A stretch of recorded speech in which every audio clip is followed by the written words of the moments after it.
This episode hits me in the feels. Anyways, it starts off with Team RWBY. They're organizing the dance and all. Ruby's pissed and kind of just down because, hey, Blake's not joining them. Um, and Wise is just getting everything organized, and other shenanigans along the way. Anyways, Yang decides that she'll talk to Blake, see what she can do. While that's happening, we see John. He basically kidnaps Ren from the shower while he's wearing a towel. And this I thought was... I actually thought this too. Ren and Nora aren't a thing, which... I don't know, I thought they were. I don't know. Whatever. Anyways... John asks Ren for girl advice. That, he just wants things to go well with Wise. He wants to hope that, he can win her over. He actually says this really, nice stuff, really. She's just beautiful, talented, all that good stuff. And then Piero walks in and is like, just tell her just that. Just be honest. Nothing's more powerful than the truth. So then John decides to do just that, to which Piero walks in and Nora's like, do what you preach or whatever. Maybe saying that, Piero should have just done the same with John. I mean, seriously, why hasn't she? She's the most badass fighter of them all, and she's just like, ugh, can't tell John I like him. Seriously, why can't John get a... Whatever.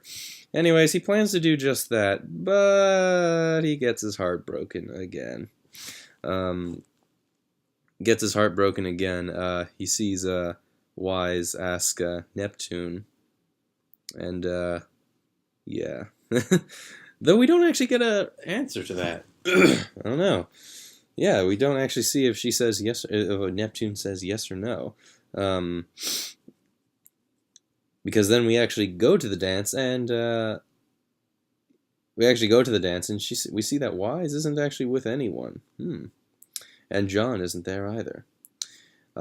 We see everyone looks really pretty though. Yang looks nice. Ruby looks really pretty. And she's wearing a pair of Wise's heels, but she has no idea how to walk in them, and she clearly doesn't want to be there. Blake. Oh yeah. Okay. Forgot to mention. Oh man, this bit here almost brought a bit of a tear to my eye. So Yang talks to Blake and says, is trying to basically get her not necessarily to stop what she's doing, but to have her slow down. She tells this entire story. Yang tells this entire story, and this is neat that Yang and RWBY, they're related, but they're only half sisters. Yang had one mother, and RWBY had another mother, but both the same father. Anyways, the mother that they both knew, RWBY's mother, was a huntress, and she went on various missions, and one day she went on a mission and never came back. They were both fairly young at the time, and they were both just kind of, not heartbroken over it, but just so confused and didn't really know how to comprehend. It clearly left an impact on, Yang, though, as she's still searching. Oh, sorry, it left an impact on Yang, though. But then we learn of the story of Yang's mother, and she kind of learns that she basically left. Her mother left her and husband and her father when Yang was just very young. She got some advice, and she took a wagon, put RWBY in the wagon, and started trekking to wherever this advice led her. It led her to this shed where they would have been attacked by some crazy monsters, but their uncle saved them. The very same uncle that gave RWBY her scyther rifle, as I call it. And the whole moral of the story is that even though shit happens and it can leave trauma, Yang she sort of has this mentality that she's not going to stop. She's going to continuously keep looking for her mother to find answers and whatnot. And you see her just ready to go Super Saiyan on Blake, because Blake has this mentality that she has to sort of do everything herself, and that she can't really like.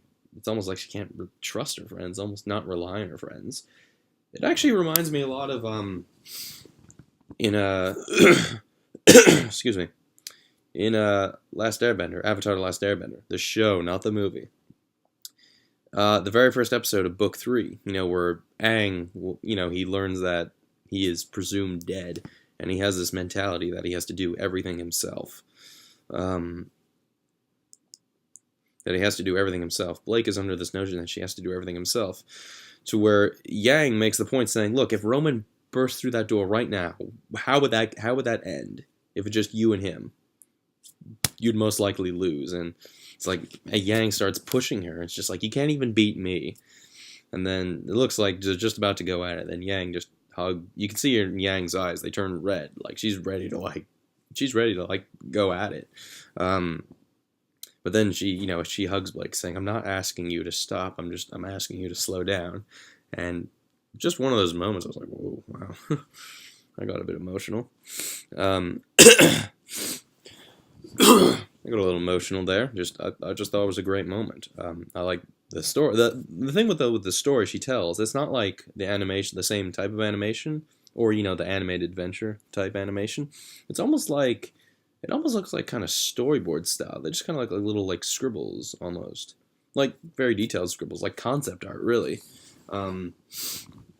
Concept art that have motion to it, so it kind of looks like a motion comic. It looks really nice actually, and I thought it was just great. Something different really. And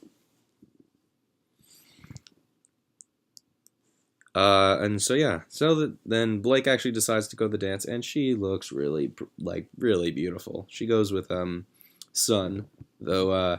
Yang said Yang said to Blake, if you do go, I'll give you your first dance. So they have their first dance, and that was cute.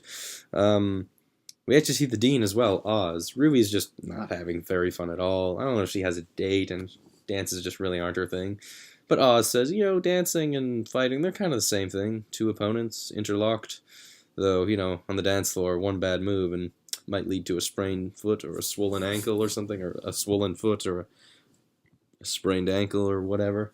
But yeah, right now it just it's it's a nice little bit with Ruby and her character. She likes she's not really about this sort of thing. And then at the end we see Mercury and Emerald are they enter in, and Yang's like, oh, so glad you could make it, as it sort of looms in on this sort of spooky music. John wasn't there, and neither was the rest of Team Juniper, which was a bit surprising. So yeah, and we don't actually see Wise with Neptune, which makes me think Neptune must have said no. There might be some hope for John after all. But yeah, sweet. So yeah, an enjoyable episode. A lot happens. We learn a lot about, Yang, Ruby, and Blake. I thought that was great. That story that Yang told, I thought that was fantastic. Excuse me.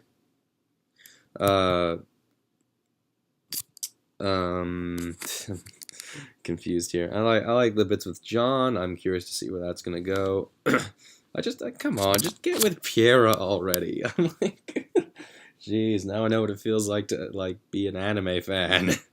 This ain't anime. I can tell you that. This ain't anime. You can say it's anime influence, but I don't consider this anime. Though if you do, I can respect that. That's all I have to say, so I'm looking forward to the next episode. So, see you later.